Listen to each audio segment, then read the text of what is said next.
It's the 18th of February 2022, and today I'm just going to do something a little bit different. I'm just going to explain why I do not agree or consent to anything that the British government or any government at the moment is doing, because now it's payback for COVID. They're describing it as, like, we asked to be put into lockdowns, and we asked for all these restrictions, and we asked them to totally fuck up the economy and shit like that. I didn't want any of it at the time, and I know a lot of people that didn't agree with it as well. I mean, come on, it's a virus that's got a 99.7% survival rate. It didn't need this reaction.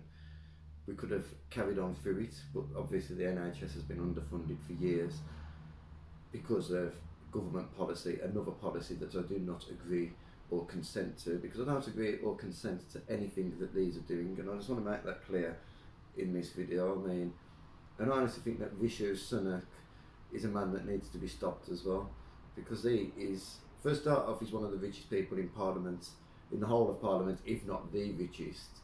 I mean, why do we need to be ruled by people like this? Who the fuck is he, anyway?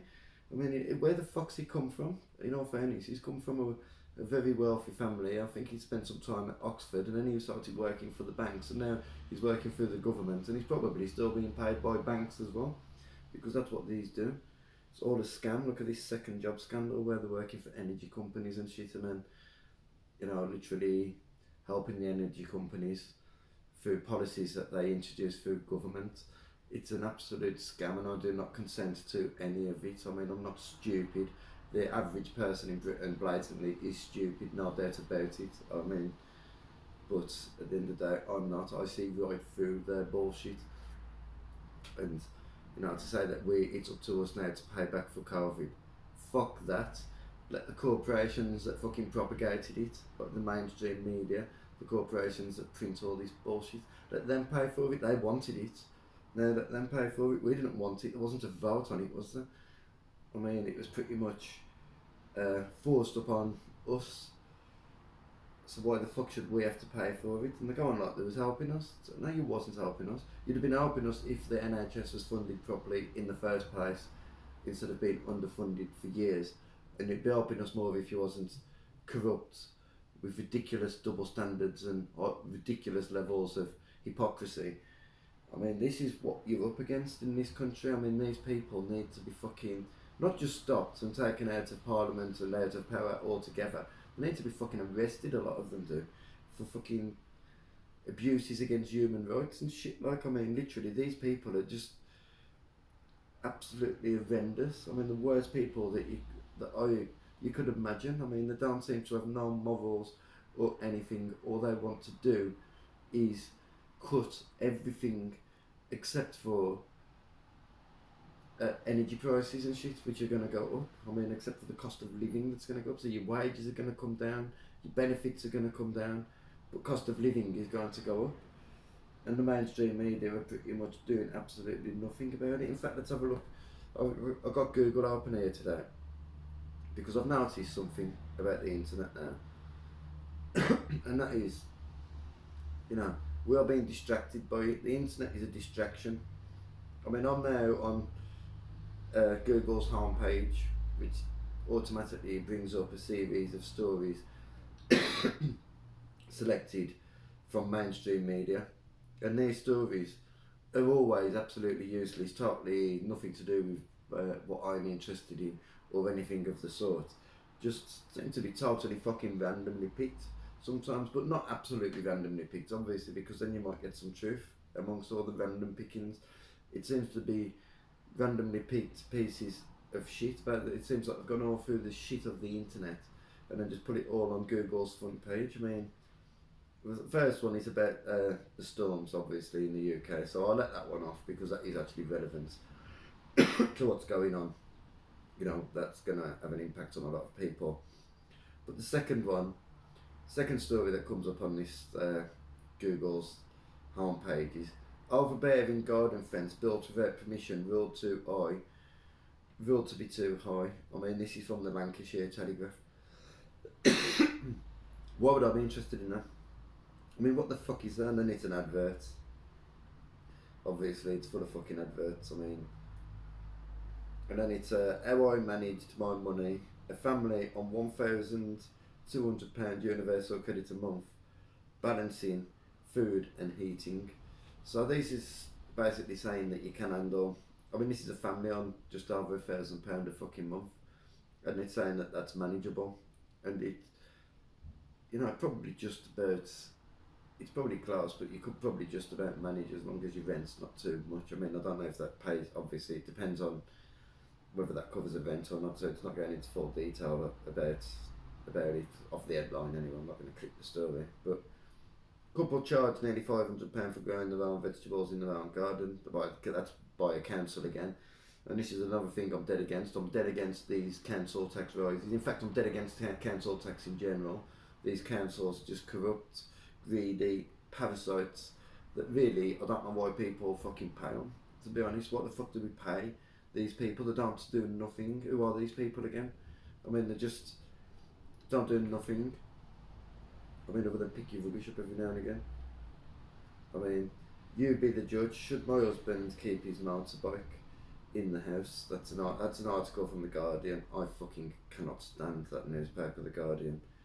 I mean, there was a time when I used to think it was one of the best, the better newspapers, but there isn't a better newspaper. They're all absolutely shit, but The Guardian is absolutely fucking shit and full of hypocrisy and double standards.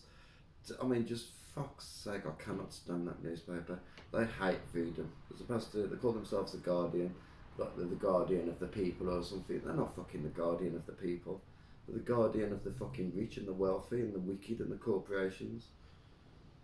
And then Prince Harry begins High Court legal battle against the Home Office. I mean, that was reported 2 hours ago. Why do we miss the 80s? Because it was the last blast of freedom. I mean, I suppose you could argue it was, or at least the 90s was anyway. I mean, I don't know. Because freedom seems to be being taken away from us at a ridiculously fast rate, and most people are still fast asleep. And we're being forced into, we are slowly sleepwalking into a world where people are going to be debt slaves, and this next generation are already debt slaves. I mean, something needs to change to protect the many against the few, because there is actually class warfare going on at the moment, and the Conservative government are proof of that. They don't care one little bit about the working or poorer classes. All they care about is their corporate puppet masters, the pharmaceutical corporations, the banks, anybody that's got the money to lobby and to put into these people's pockets. The whole system needs to change. Parliament needs to be dissolved or something, or fucking stopped completely. I mean, these people are actually terrorists, and they need to be stopped. Rishi Sunak is a terrorist, and he's using a form of financial terrorism against people at the moment. These energy price rises could be easily stopped by the British government if they was to say, well, if you rise the price of energy bills in the UK, we'll rise the price of your tax. So they could easily stop that if they had any balls about them, but they haven't got no balls about them, have they? The only people that these are interested in taking money from is us, the working class people, and the masses. They're not interested in taking money from rich corporations that have actually got enough money to take some from them. But like I say, the mainstream media is an absolute joke. I mean, I'll carry on reading some of this for a little bit here. I mean, Adrian Charles spared £500,000 tax bill after winning HMRC court battle. I mean, just absolute bullshit. I mean, Oxford researchers crack sweet potato mystery. I mean, this is in a world, really, at the moment where children are dying every day. You'd look at this and you'd think everything was all pretty much hunky-dory and there's not a fucking problem anywhere. But, that's not the fucking truth, is it?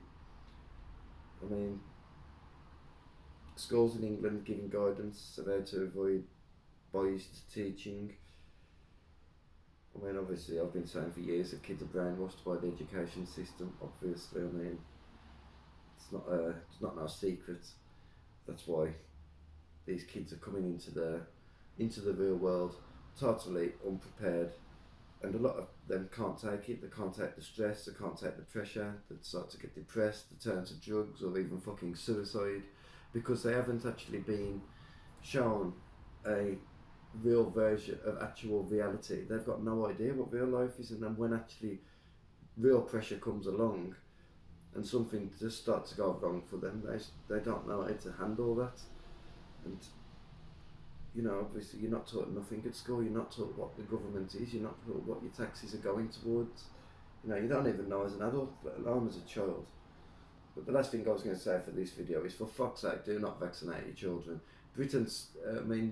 Scotland, England and Wales have basically decided now that it's okay to vaccinate 5 to 11 year old against COVID-19. I mean, you know, your children, at the end of the day, your children are not my children, but for fuck's sake, I would honestly say I wouldn't recommend any vaccine for any child at the end of the day. I mean, I don't believe in these vaccines, and I'm not going to talk too much about that reasons why in this video, because I was hoping to upload this one to YouTube, even though I'm sure YouTube will still find a reason to say that this video is not going to be allowed on there, or they'll just fucking delete my channel or something with no explanation like they did with my last one. But yeah, thanks for watching anyway. I'm out. Thank you.